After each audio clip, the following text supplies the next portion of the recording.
Is it ever justified to take a life?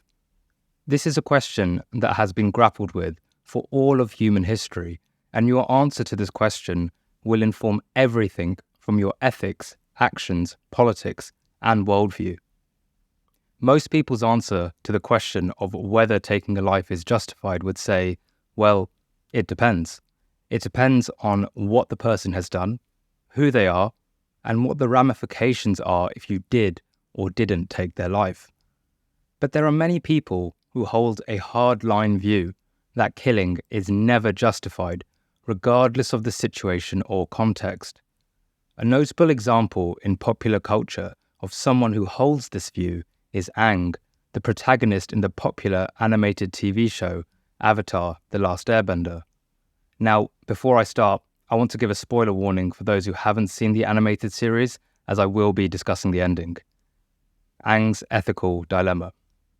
Aang grew up in the Southern Air Temple and was part of the monastic airbending culture whose philosophy and ethics is based on Tibetan Buddhism. The first vow or precept for all Buddhists, whether they are monks or lay people, is to abstain from taking any sentient life intentionally. The justification for this ethical stance is based on the Buddhist philosophy that all beings are interconnected, as nothing truly exists alone. This view of interconnectedness naturally leads to compassion for all creatures around us, as their suffering is not truly theirs, but something that we have a duty to help alleviate, as it moves both us and them closer to enlightenment, which is the ultimate shrugging off of all suffering. Someone who is acting immorally should be viewed with compassion, as they are a product of their circumstances, and they too have the chance to rid themselves of the ignorant views that causes them to act the way they do. Aang, having been brought up in an environment where these philosophical and ethical views are a given, naturally believes that violence should be used as a last resort and that taking a life is never justified. When Aang learns that he must stop the Firelord to prevent the world from falling under the oppressive dominion of the Fire Nation, he faces a dilemma between his duty to save the world as the Avatar and his ethical stance of not taking a life. His consultation with the previous avatars is a turning point in the series for him, as they each in turn tell him of the difficult decisions they had to take in their lives and why being unwavering in your ethical principles is actually a form of selfish indulgence, as the Avatar's primary duty is to the world, not their own views. Aang in these scenes is a 12-year-old boy who has been raised by the monks and is understandably horrified at the notion that he might have to go against the principles of his culture. His previous incarnations sharing their own life experiences is a hard pill to swallow, as it shows that real life is complicated. And whilst having a strong moral code is noble, sticking to that morality without regard for the delicate situations life throws you in can be seen as juvenile and naive. It is an extra bitter pill to swallow, as Aang knows that he is the last airbender due to his people having been wiped out by the Fire Nation, so he feels even more strongly that upholding their strict moral code is imperative, so his culture doesn't completely die out. As the last airbender, Aang wants to demonstrate his culture's ideals in his everyday actions, and believes going against his culture's ideals is not only a betrayal of himself, but to his people as a whole. Despite this, the narrative arc of the series is of Aang growing as an avatar whilst adhering to his strict moral code.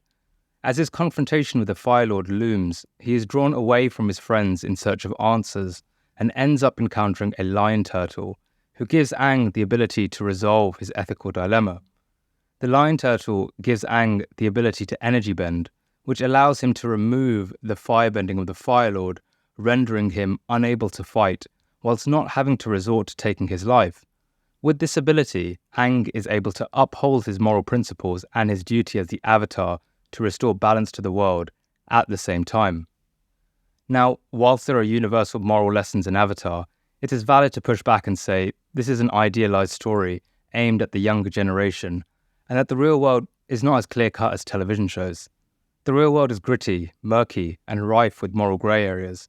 Having a strict moral code is one thing, but perhaps it's better to adapt your moral code to the given situation you find yourself in. The Bhagavad Gita's perspective. The Bhagavad Gita, one of the most widely read texts in the world, begins with the Prince Arjuna on the field of battle staring at his previous kin, who are now his enemy, and falling into anguish at the thought of having to fight them.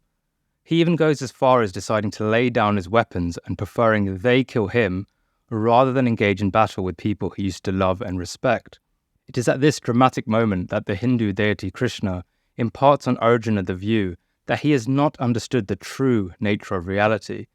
The world of appearance is that of duality, of pain and suffering, hot and cold, young and old, life and death. And these seemingly real dualities are ultimately an illusion. The true nature of reality that underlies the dualistic world of appearances is of a singular, unified consciousness that merely appears as a multiplicity of forms. So on a superficial level of reality, we are born, age, and die. On a more fundamental level, the Gita argues that there is only one eternal self that is unchanging, unaging, and free from all duality and suffering. Krishna tells Arjuna that alongside this, we each have a duty to fulfill in the world of appearance. Here, the word used for this concept of duty is dharma, which encapsulates the idea that we each have a righteous duty to fulfill in the world, and that this duty is aligned to the cosmic order the world is governed by. Krishna tells Arjuna that the duty of a warrior is to fight on the battlefield, but to fight in such a way that he understands that in truth, there is no permanent death or killing, just temporary changes in the world of appearance. Thus, taking a life in the course of fulfilling one's righteous duty is not only justified, but necessary. But this action should be done with the understanding that on a more fundamental level of reality, there is ultimately no such thing as birth, life, or death. What the Gita is trying to draw out here is that one's dharma or duty should take primacy over our own moral feelings. This is because dualities of good and bad are superficial, whilst commitment and understanding of one's duty is true demonstration of wisdom in action. The wise, according to the Gita, understand their duty and that fulfilling one's duty trumps their mind's limited view about the world. The Gita would resolve the dilemma that Aang finds himself in a different way, by teaching Aang that his primary duty is not to his culture and strict moral code, but to his duty as the avatar, and if that means crossing his ethical boundaries and taking a life, then that is justified. Modern implications. So where should we stand on this conundrum? Should we follow our duty wherever it leads, or let our moral code shape our duty and actions? And what does this mean about the question of whether it can be justified to take a life? Turning back to Aang, we can ask the question of what would Aang have done had he not met the lion turtle and not been able to take away the Firelord's bending. He would have been thrust right back into his predicament of figuring out how to save the world without killing the Firelord. Again, in this situation, the Gita would reaffirm the view that Aang must make fulfilling his duty as the avatar his primary focus, and that it is fully justified to take the Firelord's life to restore balance to the world.